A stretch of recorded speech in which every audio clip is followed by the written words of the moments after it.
खबर बारासिवनी से है, जहां बालाघाट जिले के बारासिवनी तहसील अंतर्गत खैरलांजी में मध्य प्रदेश कांग्रेस कमेटी के प्रदेश अध्यक्ष जीतू पटवारी, विधानसभा नेता प्रतिपक्ष उमंग सिंगार, पूर्व विधायक कुणाल चौधरी का बालाघाट आगमन हुआ, जिसमें बालाघाट जिले के कांग्रेस के प्रत्याशी के पक्ष में विशाल रोड शो कर सभा को संबोधित किया गया।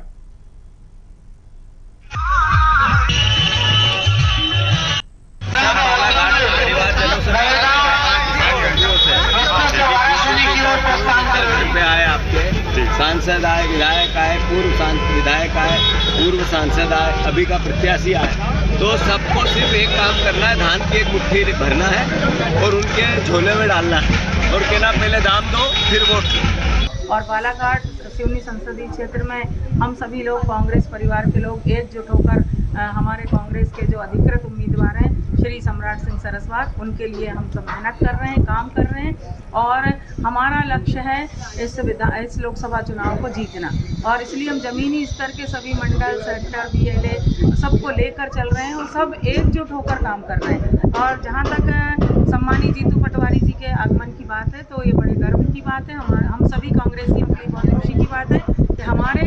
ऊर्जावान प्रदेश अध्यक्ष, युवाओं के प्रेरणा स्रोत सम्मानीय जीतू पटवारी जी का आज दूसरी बार बालाघाट जिले की पावन धरा पर आगमन हो रहा है। प्रदेश कांग्रेस कमेटी के अध्यक्ष सम्मानित जीतू पटवारी हमारे क्षेत्र में रोड शो कर रहे हैं। उनके आगमन के बड़ा उत्साह है। रविवार लोकसभा की तो लोकसभा चुनाव में समीक्षा हो रही पिछले 5 सालों की, पिछले वर्ष के शासन ने क्या काम किए, हमारे क्षेत्र में केंद्र से क्या काम आया, इसके सुख दुख में संसद में पहुंचे, सेंट्रल गवर्नमेंट कौन सा काम हमारा सरकार सामने है, कोई काम नहीं हुआ। आज जनता खुद ही हमारे क्षेत्र में घोटी में और अन्य गाँव में हमारे किसान खुद भाजपा गाड़ी को भगा रहे हैं कि आपने 31 रुपये हमको नहीं दिया, झूठा वादा किया आपने, झूठी घोषणा की आपने। अखिल भारतीय राष्ट्रीय कांग्रेस से उम्मीदवार प्रत्याशी चयन होकर के आए हैं सरस्वत जी, जिससे हम जानना चाहेंगे किस तरह से बालाघाट जिले की राजनीति में जिस तरह से कांग्रेस पार्टी की अंदरूनी कलह के बावजूद भी उन्हें प्रत्याशी के तौर पर घोषित किया गया है और क्या चैलेंज बन रहा है यहाँ पर, क्या रोड मैप तैयार किया जा रहा है, जैसे माननीय श्री जीतू पटवारी जी का आगमन होने जा रहा है, इसको लेकर के यहाँ की जनता में क्या उत्साह है। कांग्रेस पार्टी ने जिस तरह से यहाँ पे 4 विधानसभा क्षेत्रों में जीत होकर आई है और इसके बावजूद अंदरूनी कलह भी रही है, ये क्या चैलेंजिंग रहा है। और जिस तरह से प्रत्याशी आज हमारे बीच में है सरस्वत जी, उनसे जानना चाहेंगे कि यह कार्यक्रम को लेकर उनकी क्या तैयारी है। तो स्वागत है आपका न्यूज हाउस में। जिस तरह से आज जीतू पटवारी जी का बालाघाट जिले में आगमन हो रहा है और आज जनसंपर्क का बहुत बड़ा रैली निकाली जा रही है, इस कार्यक्रम में जिस तरह से कांग्रेस की अंदरूनी कलह भी रही है, तो क्या चैलेंज हो रहा है आपके सामने और किस तरह से प्रत्याशियों को रुझाना चाहिए। देखिए, कलह है ये आपको किसने बोल दिया? कलह हमारे बीच में कुछ नहीं, सब मिलकर काम कर रहे हैं, सब मिलकर अपने अपने क्षेत्र को संभाला हुआ है। वो बात अलग है कि जिस तरीके से बीजेपी के पास में अपराध पैसा और अपराध धन दौलत जो वो लुका रहे हैं, उस तरीके से नहीं कर रहे। हम लोग ग्राउंड लेवल पे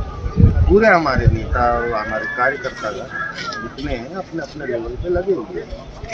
सर, जिस तरह से बालाघाट जिले की 6 विधानसभा में 4 कांग्रेस विधायक चुन के आए हैं और आज प्रत्याशी हैं और बालाघाट जिले का जिस तरह जीतू पटवारी जी आ रहे हैं, तो इस क्या तैयारी है, इसको लेकर क्या रोड मैप तैयार किया गया है। रोड मैप हम लोगों का खैरलांजी से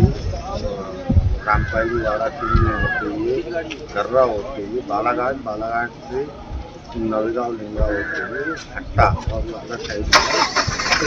रजगांव तक हमारी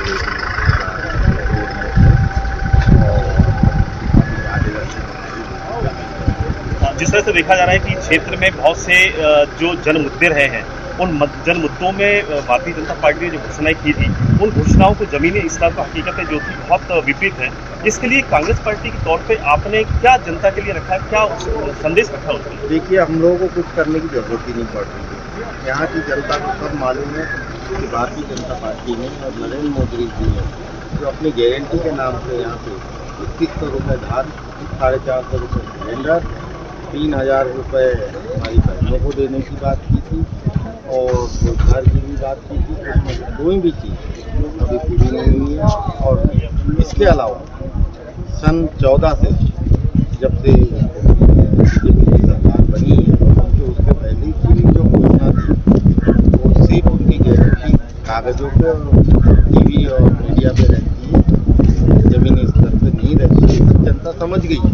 और उसका विरोध हम नहीं कर रहे, वो जनता ही कर रही है। जो मत चाहता है वो ही कर रहे हैं। उनको सब समझ में आ गया है कि भारतीय जनता की कथनी और कथनियों में बहुत फर्क है। बालाघाट जिला जिस तरह से बहुत सी इंडस्ट्रीज के लिए, उद्योगों के लिए, रोजगार के लिए तरस रहा है, तो उसमें क्या तैयारी की आपने की, क्या जनता देखिए, मेरा मुद्दा यही है कि मैं सिवनी और बालाघाट जिले में एक इंडस्ट्रियल हब बनवाऊँ जो सेंट्रल के माध्यम से उसका फंडिंग हो और इसमें बड़े से बड़ी इंडस्ट्री लगे। ये थी श्री सम्राट सरस्वत जी, प्रत्याशी अखिल भारतीय राष्ट्रीय कांग्रेस के बालाघाट जिले से, जिन्होंने बेबाक अंदाज में बताया कि जिस तरह से भारतीय जनता पार्टी के अपने उन्होंने घोषणाएं की और जमीनी हकीकत बहुत विपरीत रही है, और आने वाले समय में जिस तरह से उन्होंने बोला है कि जो इंडस्ट्रीज यहाँ पे बनाई जाएगी और क्षेत्र की जनताओं को रोजगार उपलब्ध कराए जाएंगे, इसका प्रयास किया जाएगा। मैं और हमारे क्षेत्र के विधायक हैं उनसे भी चर्चा करना चाहूँगा, उनसे भी जानना चाहेंगे किस तरह से यहाँ पे क्षेत्र की जनता के लिए कर रहे हैं।